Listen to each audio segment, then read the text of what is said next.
Por que a gente vai trabalhar com mudança organizacional antes de trabalhar até o próprio capítulo de estratégia, que é o próximo? Faz sentido a gente fazer mudança antes de pensar para onde a gente quer ir com a mudança?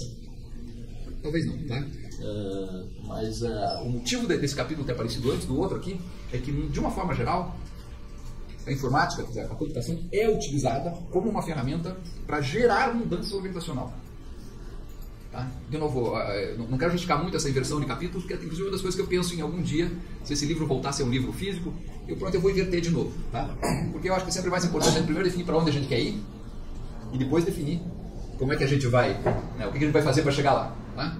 Mas só para vocês verem como, quando eu escrevi isso aqui lá atrás, o quanto eu estava dando importância para o fato de a gente entender como acontece a mudança organizacional, o que leva à necessidade de mudança organizacional e como a TI pode ser usada para realizar essa mudança organizacional, que eu coloquei esse capítulo antes do outro.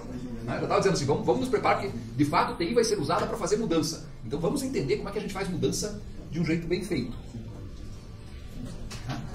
Já vou adiantar para vocês aqui, o jeito bem feito é planejando antes. Quando ele não faz planejamento e começa a fazer a mudança direta, ele logo percebe que algo que a gente não tinha pensado, justamente porque não se deu o tempo de pensar, é o que está ocasionando as dificuldades que a gente encontra pelo meio do caminho. Então é melhor antecipar essas dificuldades, fazer um planejamento, e aí quando eu falo um planejamento estratégico, né, eu falo um planejamento justamente está tentando entender o que vai acontecer lá na frente em virtude das ações ou das mudanças que eu estiver realizando agora. Tá? TI é uma das ferramentas mais estratégicas dentro das organizações, e toda vez esse feriado eu encontrei uma das professoras que é professora do curso de vocês, também é professora da engenharia, e ela chegou assim, os meus alunos lá de engenharia estão reclamando que diz que você está dizendo para os teus alunos lá, dos alunos do BSI, que é para eles estudarem bastante, porque eles vão ter que ser os chefes dos engenheiros. Eu estou afirmando isso aqui, é a minha mais plena convicção. Nós estamos formando vocês para serem os chefes deles. Espero que vocês sejam bons chefes, não sejam chefes cretinos. E para ser bons chefes, né, vocês têm que ser primeiro bem formados, tem que ter uma preocupação grande com aspectos éticos, porque chefe dos outros significa você estar, de alguma forma, definindo como é que vai ser conduzida a vida de alguém. Então é bom que você faça isso de uma forma, com muito critério ético, muita preocupação com, né, tô mexendo com a vida de pessoas também, né? Mas ao mesmo tempo com muito conhecimento assim de para onde eu quero ir com essa mudança. Na próxima semana nós vamos já discutir a partir da estratégia, mas o que nós vamos falar aqui de mudança de alguma forma já envolve a estratégia, porque vocês viram até uma citação Maquiavel. Maquiavel foi um cara legal, um cara mais ou menos? Vocês lembram desse cara? Ter estudado ele na história? Sim. Ele foi um cara muito sincero de acordo com a natureza humana. Tem muita gente que fala que ele era mal, que tem a frase dele é melhor ser temido do que ser amado. Tem várias, né? Tem várias frases. Os fins justificam os meios, ouviram essa? Mas de certa forma ele realmente está correto. Tem muito... Pois Maquiavel foi tão... Eu não vou dizer nem tão mal compreendido, porque é muito difícil a gente ler Maquiavel hoje, e eu até quero, segundo vocês, aí já temos mais um feriado na semana que vem, né?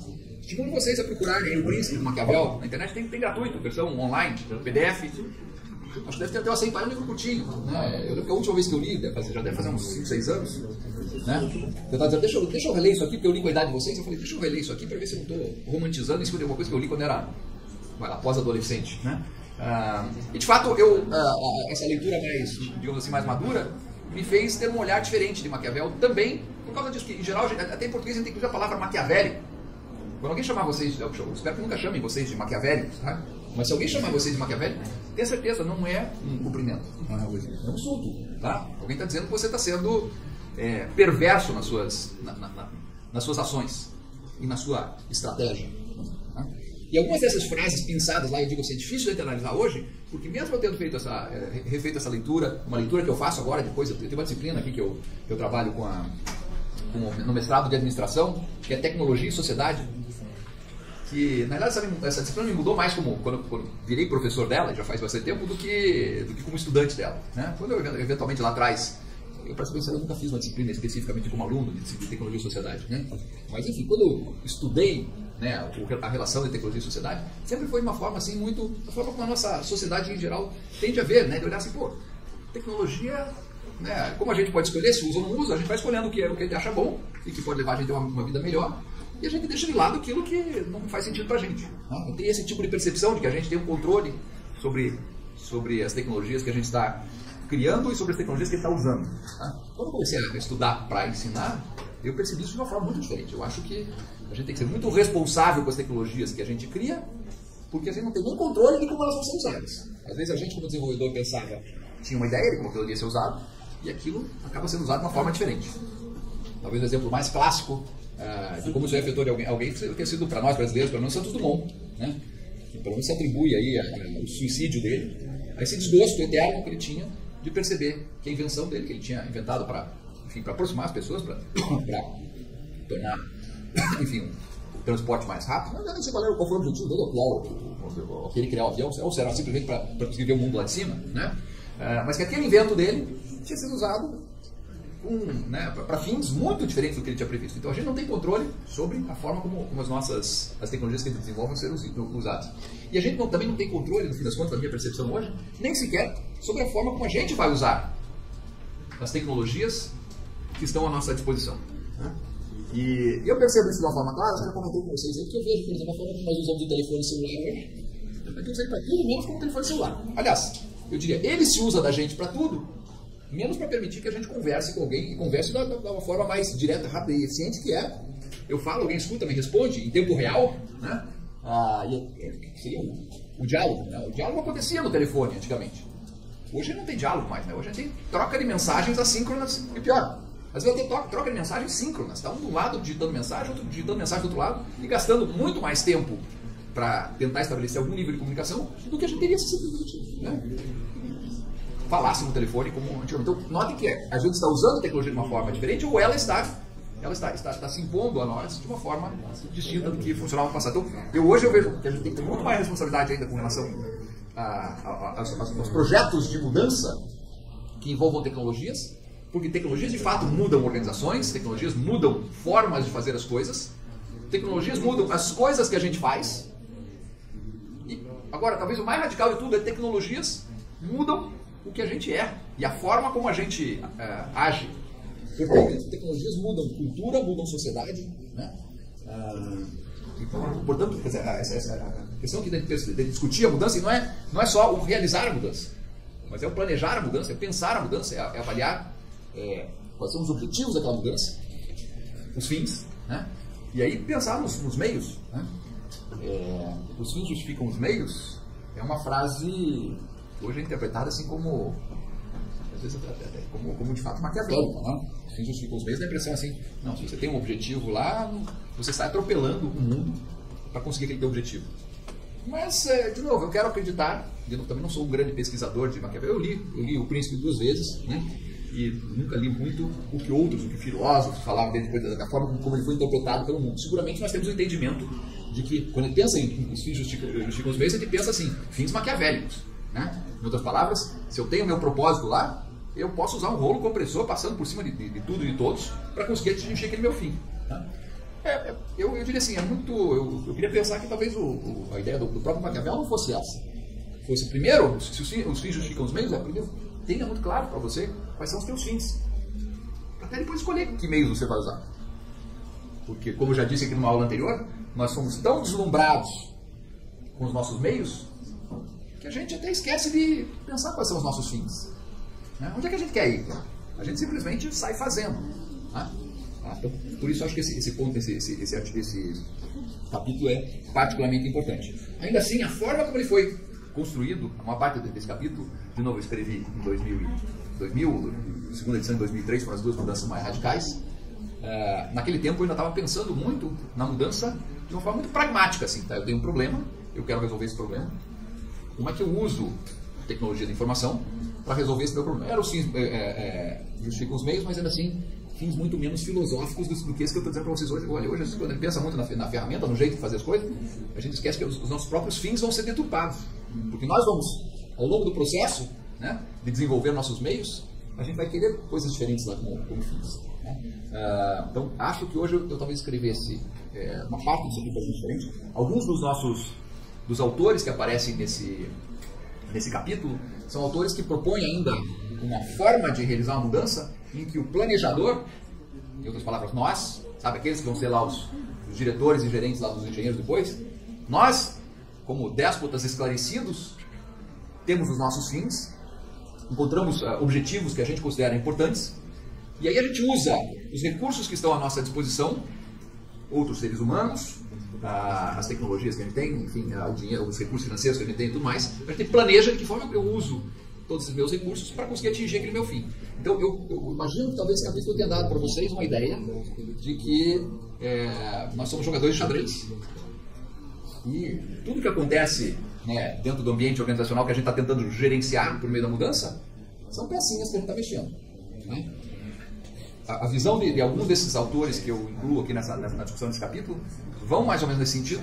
E eu tenho que admitir que, né, como muito mais engenheiro do que eu sou hoje, né, 20 anos atrás, era essa a visão também. Vamos garantir que a gente tenha ferramentas aqui que permitam que a gente, claro, de novo, eticamente, a gente tem uma mudança, a gente tem um fim que a gente acha que é razoável, e a gente vai pensar em meios, justamente ao pensar nos meios, nós vamos pensar em meios que não sacrifiquem as pessoas, não sacrifiquem os nossos próprios fins. Nós vamos fazer tudo isso. Não é que eu estava dizendo lá atrás que eu estava sendo maquiavélico daquela forma que a gente vê hoje, que a gente trata, né, algum planejamento dizendo assim, querem passar um rolo compressor por cima de tudo e de todos. E a gente vê muito acontecer isso nas empresas, né? Não era isso que a gente estava propondo lá atrás. Mas hoje eu penso que existem outras formas da gente fazer essa mudança que são mais, talvez que possam, primeiro, ser mais inclusivas, né? Incluir as ideias dos outros, eu não ficar um jogador de xadrez que eu estou pensando tudo sozinho, incluir outras pessoas nesse pensar a mudança, acho que isso é importante, né? Por mais que o decisor se julgue esclarecido, ainda assim, outros podem trazer diferentes perspectivas de algo que ele não tinha pensado, pode inclusive aumentar o esclarecimento dele, né? Ao tomar uma decisão que envolva outras perspectivas também. Então isso falta aqui nesse capítulo 2, da forma como ele está escrito atualmente, né?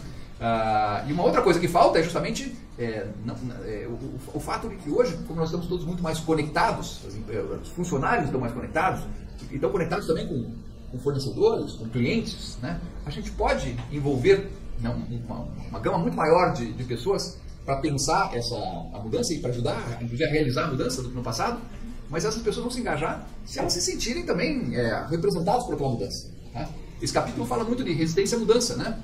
E como é que você faz para eliminar a resistência à mudança? Lembra lá, quais eram os motivos que o capítulo indica ali para alguém resistir à mudança? Vocês lembram? Três motivos principais. Conforto, um certo status ali. Digamos, estar confortável com a situação atual, né? A situação atual é o status quo do latim lá, né?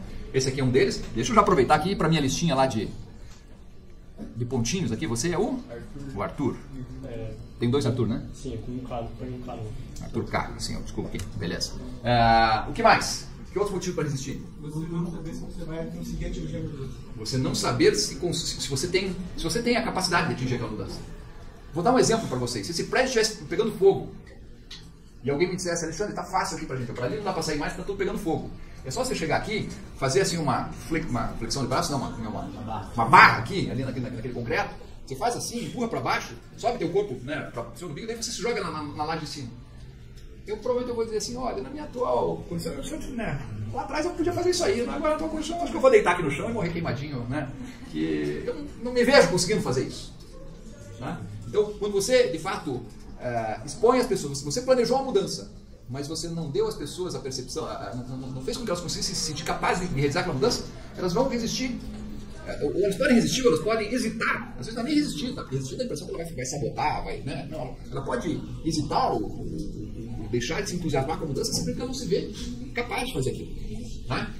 Me lembra lá no teu nome? Felipe, mas qual? Felipe também tem vários, né? Ali, Felipe Fernandes. E o terceiro motivo? Não perceber exatamente. Você sabe até, eu consigo fazer isso aí. Mas você olha para aquilo e diz assim: esse meu chefe tá de sacanagem, né? Ele está fazendo uma mudança aqui, eu vou ter que fazer todo o esforço para essa mudança acontecer, e no final, quando a mudança estiver consolidada, eu vou ter que trabalhar como um camelo, muito mais do que eu trabalho hoje. E qual é o meu benefício lá na frente? Tem algum benefício adicional? Não tem. Então, note, você é o? Eu, João Pedro Melo. João Pedro Melo.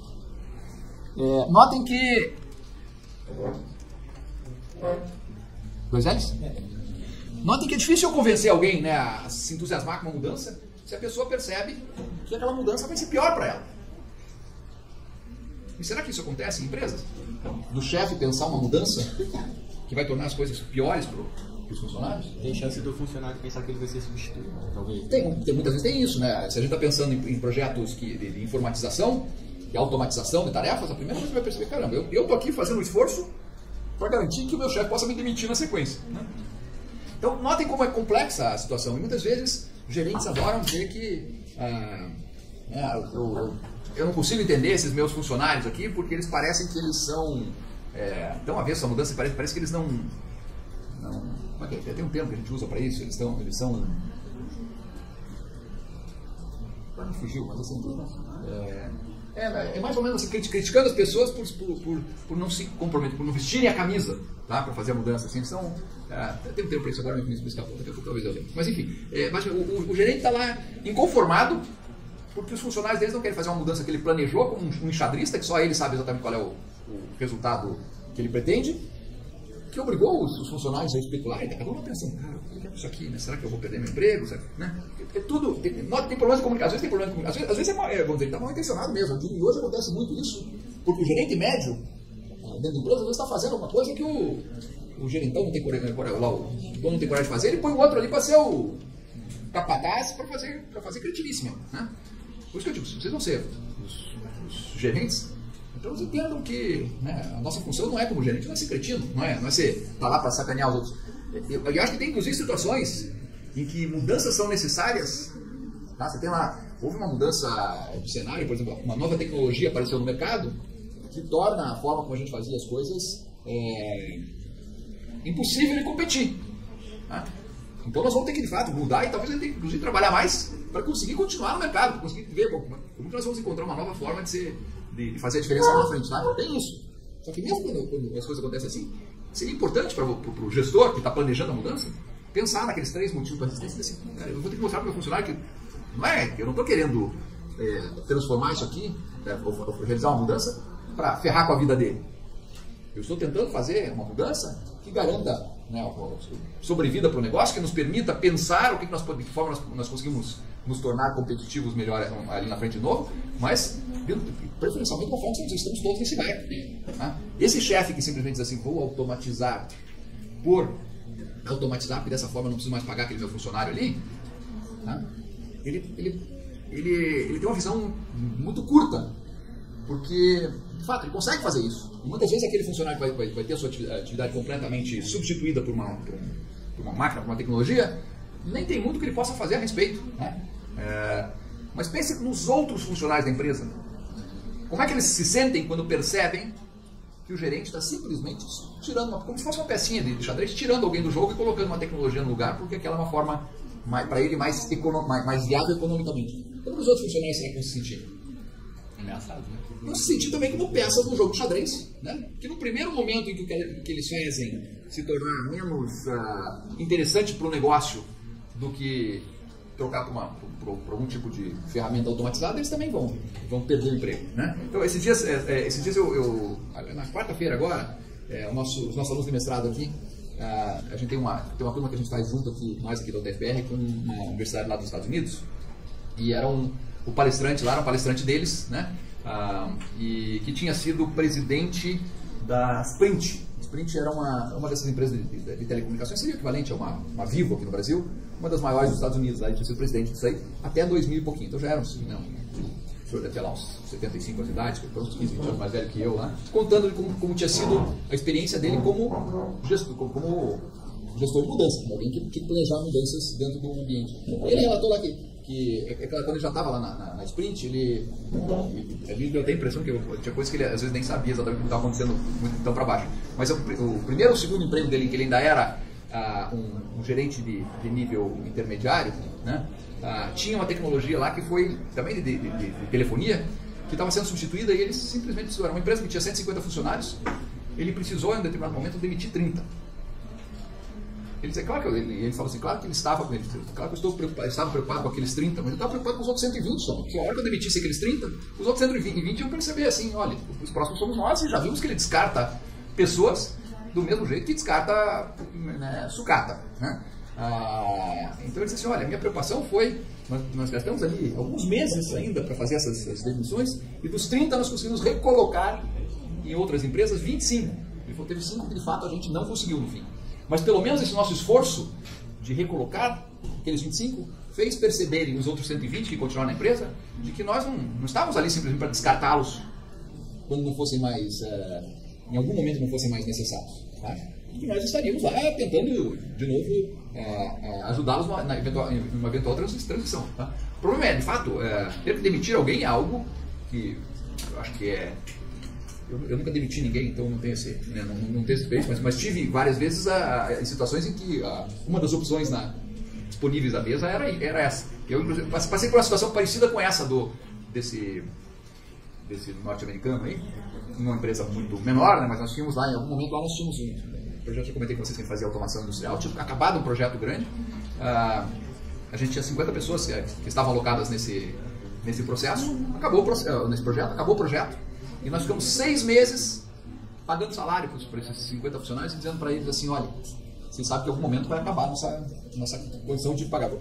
Nesse tempo vamos tentar pensar, quer dizer, não era assim que estava absolutamente de braços cruzados, vamos tentar pensar em produtos, coisas que a gente possa eventualmente substituir ou utilizar o tempo de vocês, mas esses são 6 meses para vocês procurarem emprego também, porque nós não tem, nesse momento não temos perspectiva de outro projeto na sequência, e né, uma hora acaba a possibilidade de a gente financiar. Então nós também conseguimos fazer uma transição assim, e foi legal porque quem sobrou na empresa também tinha aquela sensação assim, cara, a gente tá constrangido lá, Alexandre, consigo mais um mês aí, eu sei, teve gente que pediu demissão no final sem ter ainda uma recolocação, só porque sabia que do esforço que a empresa estava fazendo para conseguir mantê-los ali até conseguirem sair, né? Então, de novo, demitir deve ser uma experiência terrível, mas ela a casa que não tem como escapar disso, mas pelo menos quando tiver que planejar esse tipo de mudança, até ela procure planejar de um jeito que você demonstre, e espero que seja legítimo, né? Que demonstre preocupação por aquelas pessoas que ajudaram você a ganhar dinheiro em algum momento e que agora, por uma mudança de cenário, né? As empresas gostam de chamar os funcionários de colaboradores, mas eu, assim, sendo bem chulo aqui, eu considero que normalmente essa colaboração é uma colaboração tipo cerveja caracu, assim, sabe? Um entra com a cara e o outro entra com o resto, né? Em geral é o funcionário que acaba entrando com o resto, né? A gente tem que, sabe, e acho que a gente tem que, então por isso que eu digo, a gente tem que pensar que mudança, tem casos que você vai estar planejando ela sozinho, como a receita de bolo desse nosso capítulo 2 aqui, é ainda para o planejador solitário, tá? Mas hoje eu diria, quanto mais você conseguir envolver as pessoas, talvez mais você consiga, primeiro, ter ideias criativas que não tinham passado pela sua brilhante cabeça, e além disso, no mínimo você vai conseguir mais compreensão dessas pessoas, mais entendimento daqueles fatores até que levam à resistência, para eles perceberem, não, de fato vamos ter que fazer uma coisa, porque né, da forma que eu estava indo, né, a gente vai bater uma parede lá na frente. Tá? Joia. O que mais chamou a atenção de vocês aí quando estavam fazendo a leitura? Diga lá. Lembrando muito daquele texto que a gente leu 2 semanas atrás, né? Sobre a Kodak, tá. Porque falava muito das mudanças externas que aconteceram e a Kodak ela não absorveu. E acho que teve gente dentro que tentou, mas não conseguiu. Isso. E notem, o exemplo da Kodak lá, às vezes o que era o negócio principal da empresa, não dá para dizer que deixa de existir da noite para o dia. Tá? Por exemplo, a fotografia digital foi algo que, entre ser introduzida e se tornar, vamos chamar assim, de mainstream, né, de se tornar a principal forma de se realizar fotografia, deve ter ido aí uns 15 anos, pelo menos. Tá? Então, digamos, é tempo que você imagina para uma empresa que foi teve praticamente o monopólio da fotografia por 100 anos, e que, portanto, deve ser uma empresa robusta financeiramente, é tempo para que ela pudesse pensar uma mudança, ou pensar mudanças. Né? Nós vamos falar, quando nós voltarmos para falar de estratégia da semana que vem, Kodak vai aparecer de novo como exemplo, né? Mas eu também já disse para vocês que, embora eu me sinto às vezes meio charlatão ao falar de planejamento estratégico, mas principalmente quando estamos falando desse planejamento estratégico de uma mudança radical, tá? Como a Kodak precisava, porque eu acho que ela é quase impossível de ser feita dentro das empresas. Eu uma vez estava dando aula num curso de especialização e me deram a disciplina inteira para falar de planejamento estratégico. Né? E eu disse, o planejamento estratégico funciona muito bem enquanto a gente tem uma trajetória clara de sucesso, né? E a gente quer continuar nessa trajetória para obter mais sucesso. O problema é que a nossa trajetória clara de sucesso, algum dia, ela vai bater numa parede por ou por uma mudança radical de tecnologia, ou por uma mudança de percepção da sociedade, por exemplo. Mudanças até tecnológicas em outras áreas fazem com que nós viremos, eu sempre digo, as tecnologias vão nos transformando de um jeito que de repente a gente passa um tempo e a gente é um bicho diferente que a gente era. Eu acho que ele ia fazer aqui até os próximos ensaios, que estavam dando mais resistência. Tipo, tinha gente que era na escola que estava vendo essa mudança, mas os donos da empresa que não estavam querendo. Às vezes, o mais alto escalão, assim, até por conhecer mais o quanto a empresa é dependente dos recursos que ela já tem e tudo, fica mais, com menos, vamos dizer, menos impulso para essa mudança, né? Ana Luísa, né?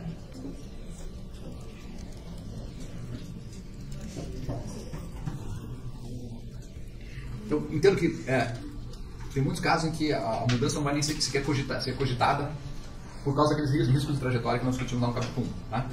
Seria muito importante que a gente discutisse ela, seria importante que alguém dentro da Kodak tivesse conseguido levantar a voz e dizer, né, aquela vez da história, o rei está nu, né?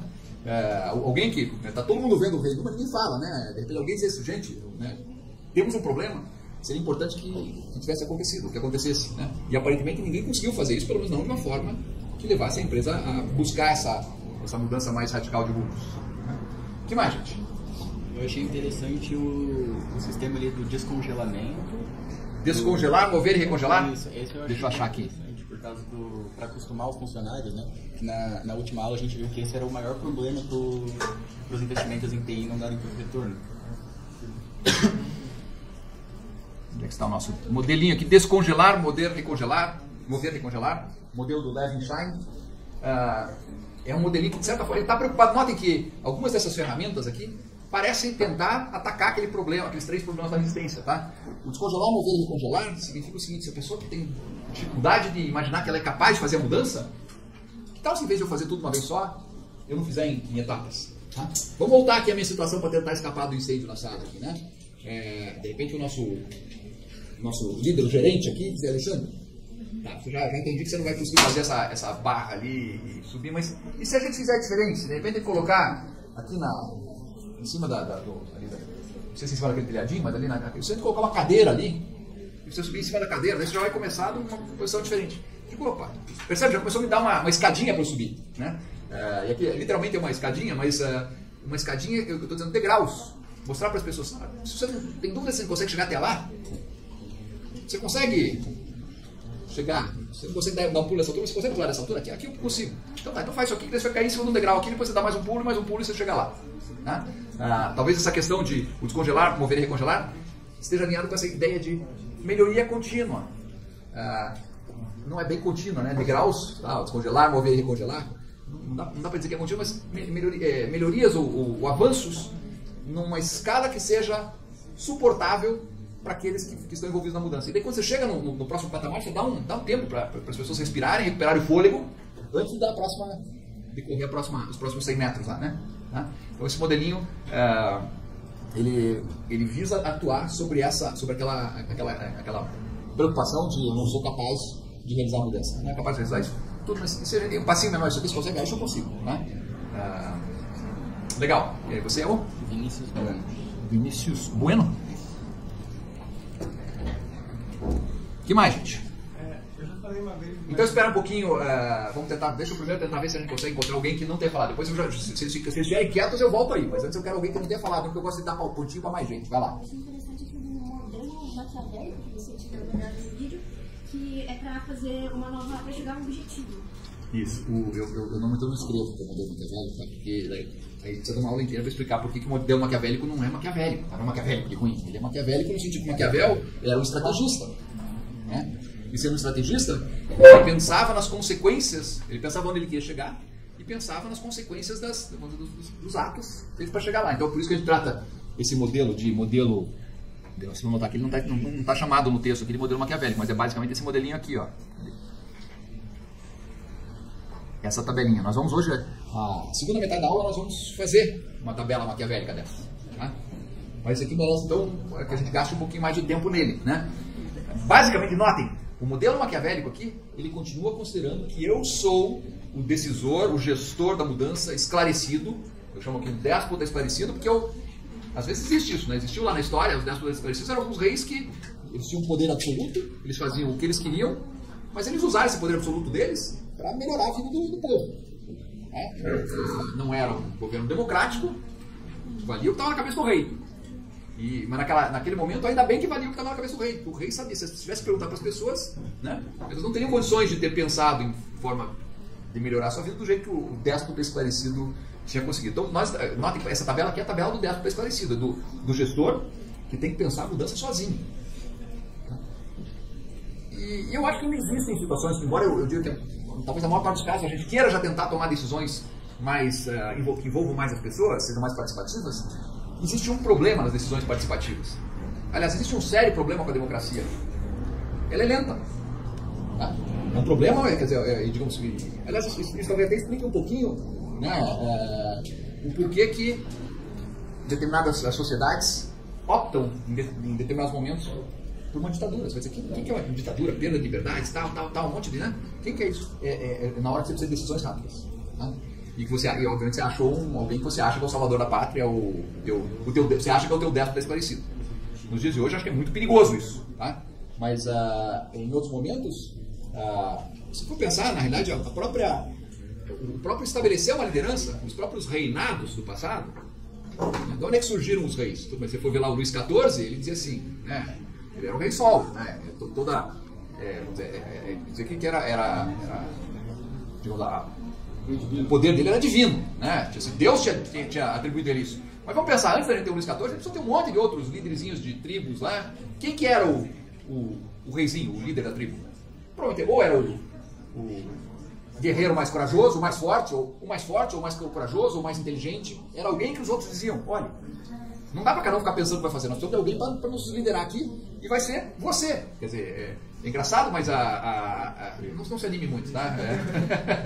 Porque muitos desses, num determinado momento, os próprios co-cidadãos diziam, você vai ser o nosso rei, né? Isso significava que depois, e você virava o rei porque era o cara mais forte ou mais inteligente que a gente, de fato, aquela comunidade percebia como sendo valendo a pena se sujeitar ao seu comando, né? Eu abro mão da minha completa liberdade para dar a você o poder de definir o que eu vou fazer, porque a sociedade percebia aquilo como ajudando ela a ir mais longe, né? Então, os primeiros reis, eles foram...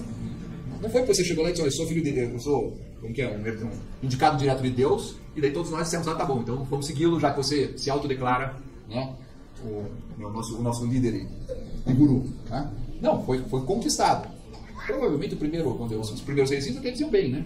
Provavelmente dizer, poxa, mas agora eu gostei disso aqui, né? Então eu vou tentar fazer com que meu filho seja o meu sucessor aqui. E às vezes meu filho já não era tão inteligente, tão forte que era, e daí acabava sendo degolado pelos próprios, né? Então, você entrega o poder, muitas vezes, até hoje a gente faz isso, a gente delega poder em troca de algo que a gente considera que é razoável. Mas, para voltar lá dentro das decisões democráticas dentro da empresa, né? É demorado.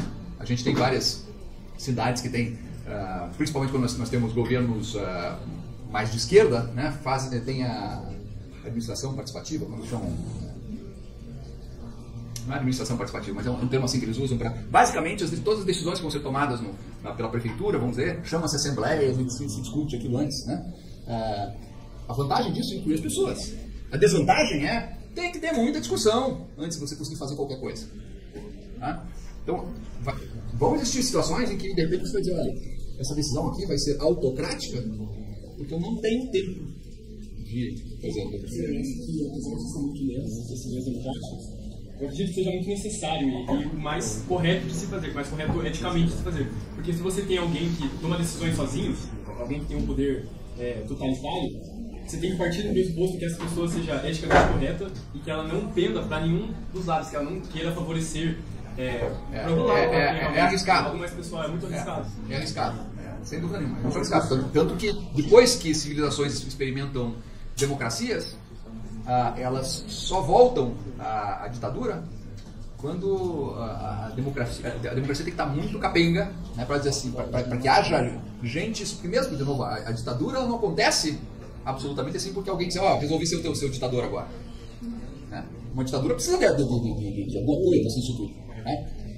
Não sei se pode ser nem só uma revolta. Uma revolta parece assim, uma meia dúzia de de nós que vamos fazer uma revolução. Né? Não precisa nem só isso, tem muita base, tem que ter muita sustentação social, tem que ter lá um percentual bem razoável da população dizendo assim, olha, sabe que não é o ideal, mas na virtude que nós temos aí, talvez seja melhor e o que eventualmente permite. Mas é muito perigoso, porque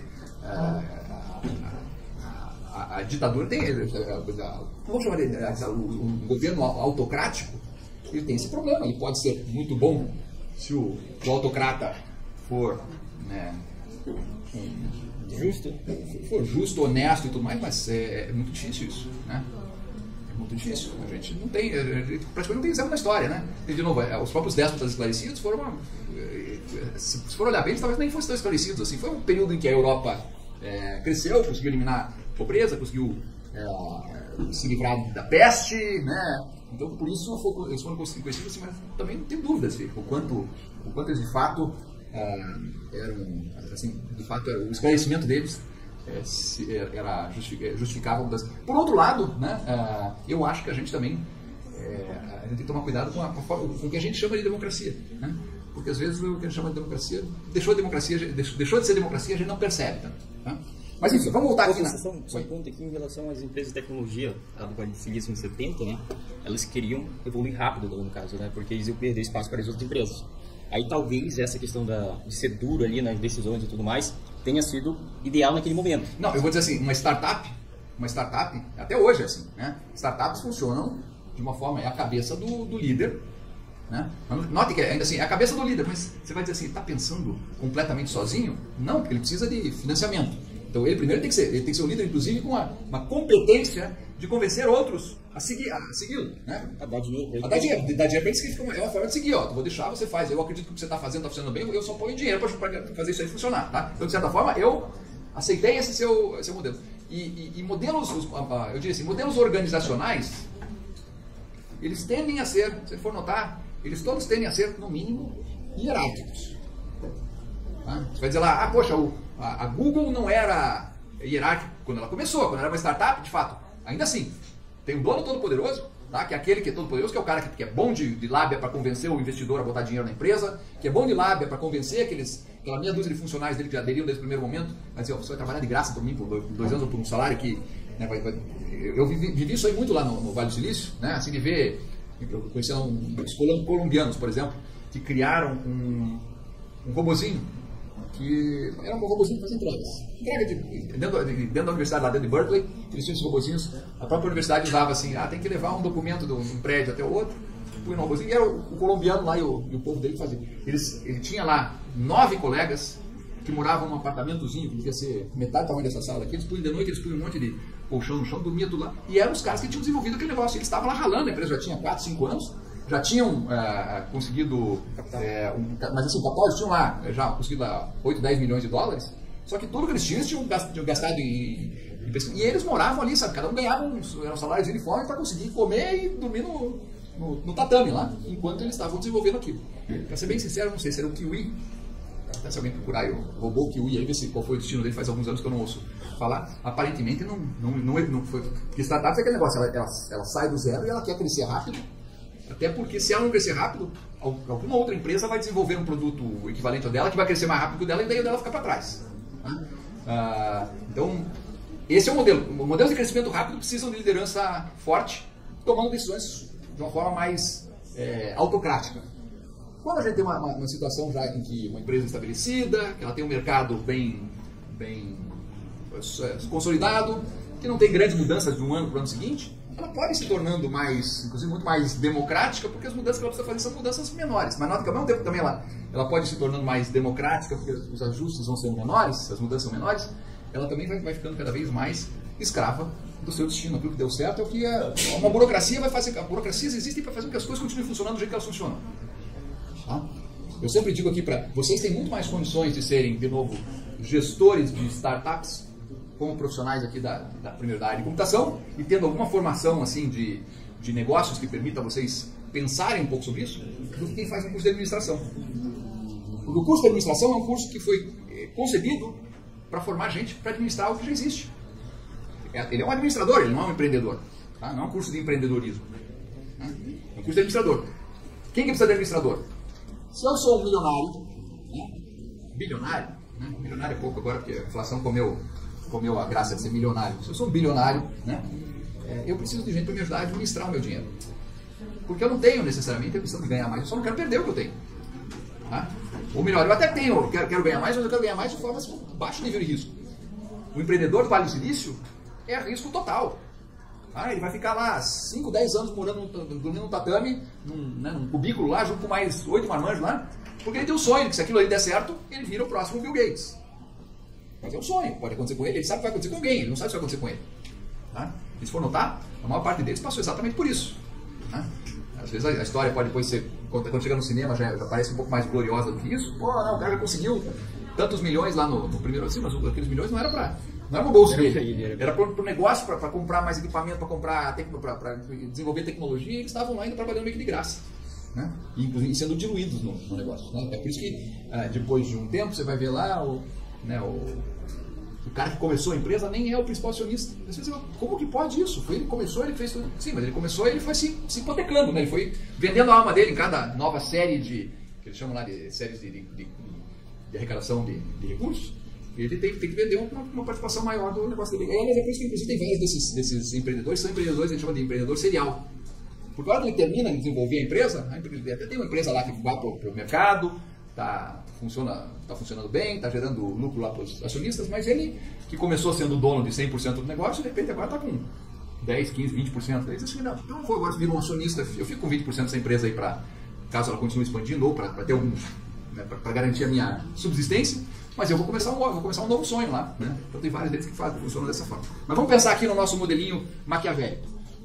Naquela coluna da esquerda lá, a gente vai listar todos os, nome bonito, que a gente não tem um termo para isso em português, todos os stakeholders.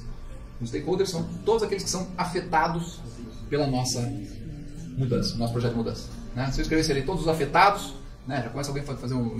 Afetados e impactados, todos aqueles que são impactados. Não, os acionistas são impactados, mas eles não são os únicos impactados. Quem mais que é impactado por uma mudança dentro da organização? Os funcionários, quem mais? Os gerentes são funcionários também, mas tudo bem, é um outro tipo de... Quem mais? Os clientes, quem mais? Os fornecedores, quem mais?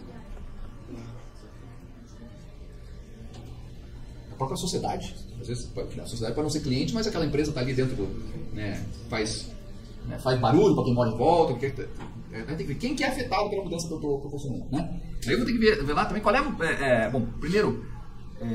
eu preciso que essa pessoa que vai ser afetada pela minha mudança, de que forma que eu preciso que ela se engaje na mudança? Qual é a mudança necessária do comportamento dela? No que vai mudar a vida dela com a mudança que eu estou propondo? Tá? E por que eu tenho que pensar isso?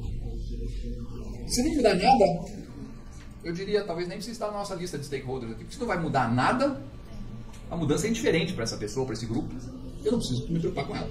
Tá?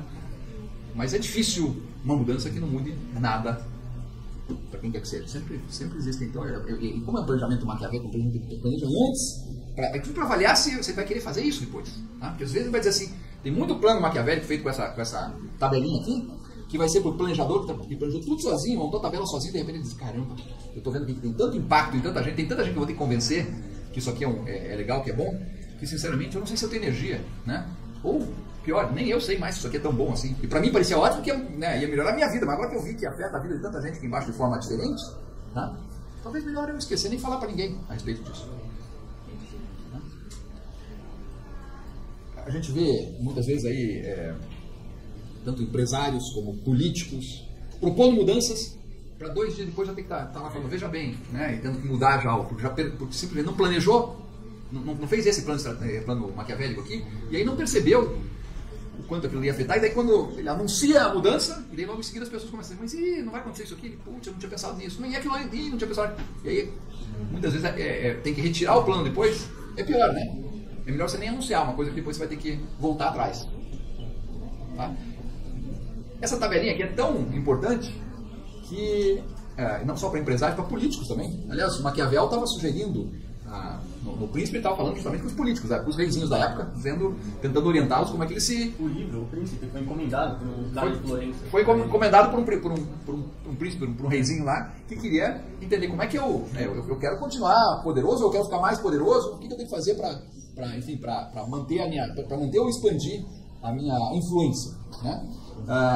Então eu diria, eu sei que, por exemplo, Fernando Henrique Cardoso, foi um presidente do Brasil aí, ele dizia, e olha como tem que ser corajoso para dizer isso, quando a gente tem esse termo maquiavélico, né, com o sentido que tem no português, né? E ele dizia, Maquiavel é meu livro de cabeceira. Tem uma tradução desse livro que ele faz o prefácio. O Fernando Henrique? Ele faz o prefácio inteiro antes do livro. Legal, hein? Você tem a visão aí de alguém que é não tem um presidente da República, digamos, é um promotor de mudanças, é alguém que, teoricamente, tem uma agenda de mudanças e tem que avaliar que mudanças eu vou tentar levar adiante e que mudanças, embora eu pessoalmente ache que seriam interessantes, tem uma hora que eu monto minha tabelinha maquiavélica que eu não, cara, ou não está na hora, né? Ou não é a hora, ou talvez nunca venha a ser a hora. Isso aqui é eu viajei aqui com isso, não vou nem falar para ninguém, né? Ao contrário, o que a gente vê, embora eu diga que Maquiavel podia e deveria ser um livro de cabeceira de qualquer agente de mudança, muitos deles fazem ou propõem mudança assim como aqui no Brasil, outra vez fala em balões de ensaio, né? O cara solta alguma coisa na imprensa para ver como é que vai pegar aquilo, o que a população vai dizer. Cara, você não precisa colocar balão de ensaio, tem coisa que obviamente você não precisa fazer balão de ensaio. Se você for um bom estrategista, só de você pensar um pouquinho você já diz, não preciso nem me arriscar a sugerir algo assim, que eu vou ficar desacreditado, tá? Terceira coluna aqui, ó, terceira e quarta são qual é o benefício que vai ser percebido por esse agente. Em outras palavras, o que é que eu posso, ao falar com ele, para convencê-lo que eu preciso que ele participe da mudança, o que eu vou salientar, o que eu vou destacar, olha, isso aqui vai te ajudar no teu trabalho dentro da empresa, isso aqui vai tornar o teu setor mais importante. Qual que é o benefício que ele deveria perceber, que eu imagino que deveria perceber, mas se ele não perceber, que eu tenho que salientar para ele. E ao mesmo tempo eu tenho que avaliar aqui, eu coloquei aqui qual é a resistência percebida, mas talvez não seja o termo, não seja melhor, seja resistência, seja até o que ele pode perceber como sendo não tão legal para ele. Tá? Porque a resistência já é uma consequência, né? Alguém vai resistir porque percebeu uma coisa. Então, ao invés de pensar em resistência aqui, nós podemos pensar aqui em benefício e qual é o inconveniente, o malefício, a situação desagradável, o que de repente essa mudança pode proporcionar para esse agente, que de repente ele vai dizer, não sei não, acho que eu vou, o Alexandre quer que eu faça a mudança, que ajude ele a fazer essa mudança aqui, mas eu vou dizer que sim, porque afinal de contas ele é meu chefe, né?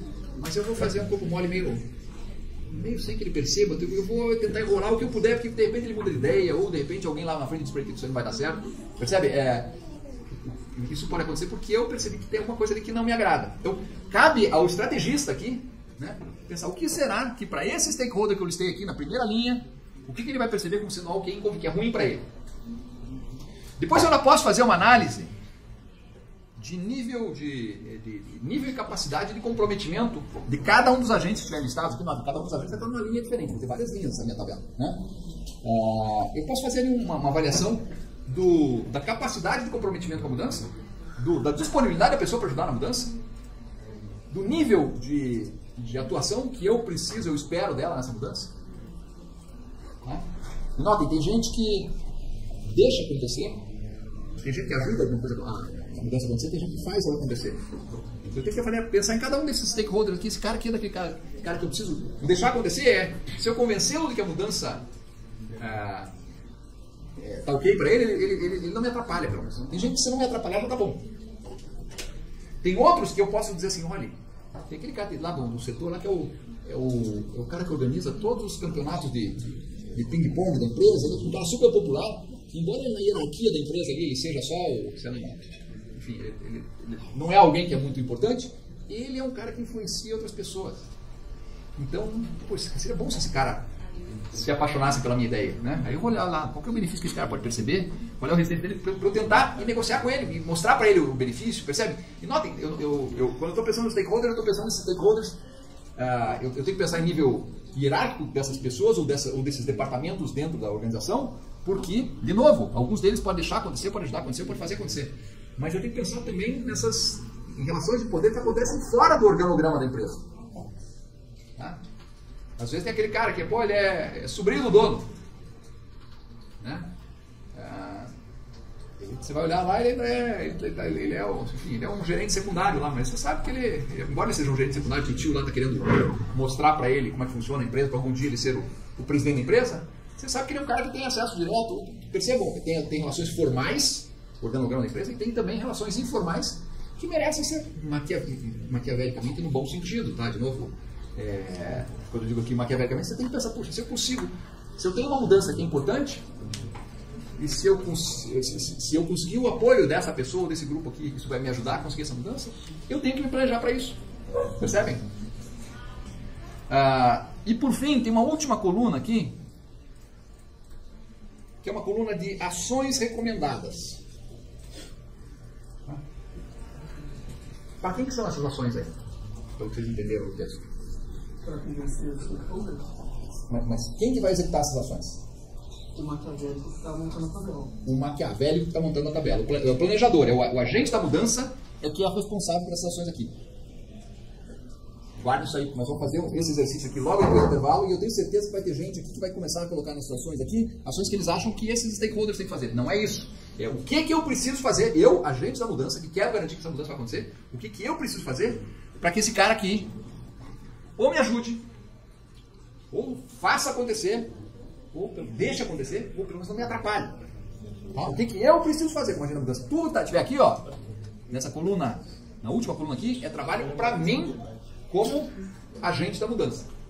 O que eu preciso fazer para que esses caras façam o que eu preciso que eles façam. Tá claro? Bom, nós vamos voltar para essa tabelinha aqui. A segunda parte da aula de hoje vai ser... Nós já vamos nos dividir em grupos aqui, então até no intervalo, para aqueles que ainda não pensaram em grupos para disciplina, lá, lembra que vai fazer depois os grupos dos nossos vídeos, lá são grupos de 4 ou 5 pessoas.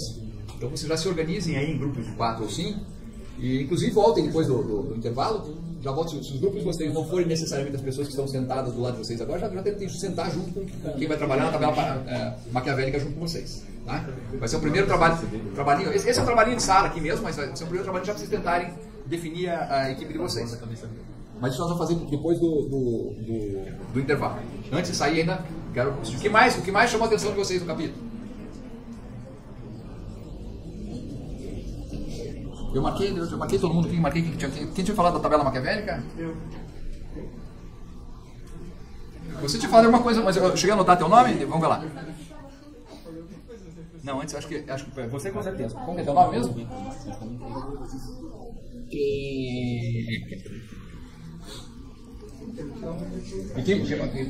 Você falou agora, tá certo, mas vale também. Você falou agora. Você é o? Vitor Rossi.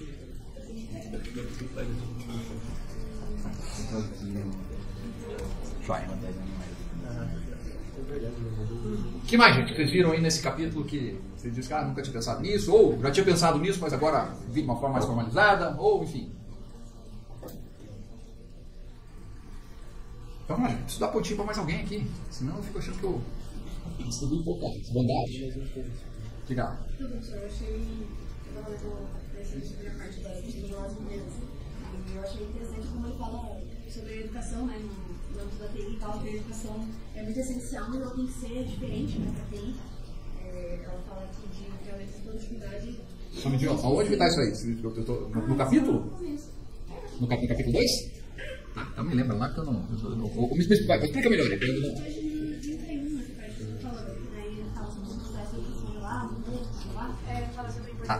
Isso, a importância da educação, a TI, que ela deve promover mudanças não só na parte técnica da coisa, e sim. Ah, tá aqui, né? Nas estruturas, das pessoas, nas instituições. Tá, legal. Eu não lembrava desse parágrafo. Eu não achava que eu tinha falado educação nesse capítulo. Como que é teu nome? Ana Luísa Furtado. Luísa, conhece ou conhece? Ficou conhece aqui, mas eu não apoio. Você quer? Tem uma com S e uma com Z. Ah, não, mas ficou furtado ali ou não é? Mas tudo bem. Vamos lá. Gente, quem é que me explica esse modelo para o equilíbrio organizacional? Vai lá. Esse modelo está dizendo que está tudo conectado, porque cada uma dessas coisas aperta como a empresa funciona. O texto explica que a estratégia é tipo um catalisador que normalmente não é o único, mas é o que mais faz as mudanças ocorrerem dentro de uma empresa. A estratégia está muito relacionada ao ambiente interno. Então vamos olhar lá. Esses autores aí, aliás, esse autor, o Scott Morton, ele diz o seguinte: toda vez que a gente for fazer uma mudança dentro de uma organização, a gente tem que saber que, por mais que a gente esteja fazendo uma mudança que a gente acha que está mais ou menos localizada, que vai afetar uma parte da empresa só. A empresa funciona mais ou menos como um mobile. Sabe o que é mobile? Aqueles que tem berço de bebê, assim, um monte de bichinho pendurado. E daí quando a criança chega lá e dá um tapinha um daqueles bichinhos, ela fica mexendo para um lado para o outro, faz uma barulheira, e de repente encontra uma outra posição de equilíbrio diferente daquela original, mas é uma nova posição de equilíbrio. A analogia que ele faz aqui é: mexa em qualquer dessas caixinhas aqui, ó, estratégia da empresa, estrutura, os papéis individuais, basicamente o que faz cada pessoa dentro de uma organização, né? Os processos da empresa, ou a tecnologia. Se você mexer em qualquer uma dessas caixinhas, vai haver um reequilíbrio de forças aí, tá? Porque ela vai acabar causando mudanças nas outras, ou nas outras caixinhas também. Tá? Então, sempre, a hora que você vai pensando na tua tabela maquiavélica lá, pensa nisso aqui também, tá? Eu vou fazer uma coisa ali que a princípio vai afetar o departamento de informática. Não, mas isso aqui tem um efeito lá, de repente, no RH. Tá bom, mas daí vai ter um efeito lá. Saibam que as coisas são interconectadas, né? E a segunda parte disso aí já está mais ou menos respondida, mas eu só quero ver se está claro para todo mundo aí. Se eu for pensar por qual dessas caixinhas eu começo a mudança organizacional, qual delas seria? A estratégia. Por que a estratégia? Porque a estratégia é o meu pensamento de futuro, é onde eu quero ir. A estratégia, basicamente, eu penso em estratégia porque a minha situação atual, ou eu já percebo que ela não é confortável, e portanto eu quero ir para um lugar melhor, ou eu percebo que ela pode ficar desconfortável, e aí eu quero pelo menos garantir o que eu já tenho, tá? Enfim, a estratégia eu tenho uma empresa que está em volta, inclusive ele diz assim, ó, tem um ambiente externo, a empresa é essas duas elipses aqui, tá? Eu nem sei por que eu copiei exatamente o modelo do Scott Morton como ele mostra, eu não sei de onde ele sonhou com essas duas elipses, por que ele botou, tá? Eu poria tudo isso aí dentro de uma bola só, tá? Mas enfim, esse aí é o desenho que ele fez, e pelo menos pelo que eu lembro, esse texto já faz muito tempo que eu não leio, eu devo ter lido esse texto aqui, o texto do Scott Morton lá, pela última vez há uns 25 anos, tá? Então, pode ser que não seja, mas eu não lembro dele ter explicado porque ele colocou essas duas elipses ali, uma envolvendo estrutura, processos de gerenciamento e papéis individuais, e a outra envolvendo estratégia, ou mais talvez estratégia, processos de gerenciamento e tecnologia, até porque você viu que elas meio que essa na vertical aqui ela tá ela é mais fininha, né? A outra mais larga para se envolver também enfim, ignorem aí as elipses, tá? Pensem nessas 5 caixinhas como sendo dentro de uma organização, tá? Só que essa organização está dentro de um ambiente socioeconômico externo e dentro de um ambiente de tecnologia externo, que são mutáveis ao longo do tempo.